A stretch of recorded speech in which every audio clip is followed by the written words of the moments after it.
Apa yang berlaku semalam di Gaza? Semalam orang Bempers buat wayang cerita mengatakan bahawa ada orang daripada pejuang H menyerang orang Bempers di Rafah. Sedangkan Rafah zon merah.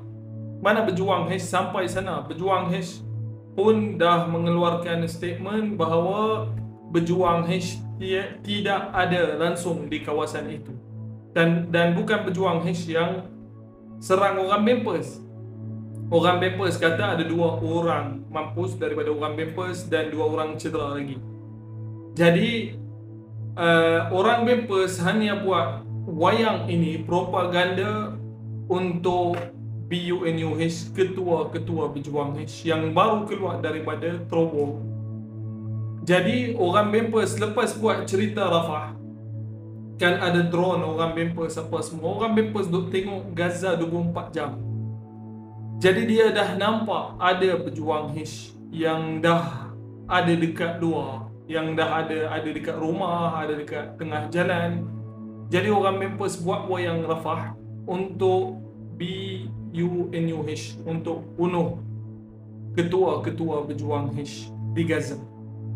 Memang itulah yang orang Bempers buat.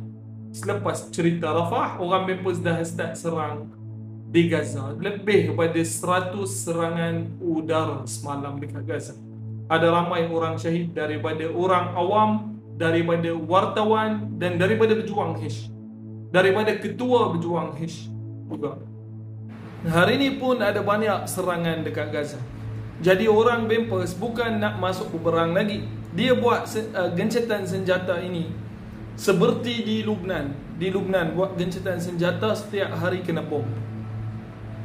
Jadi orang Bempers memang nak macam tu. Dia bukan nak gencatan senjata habis, berperang habis. Tak, dia nak serang lagi, dia nak kontrol di Gaza.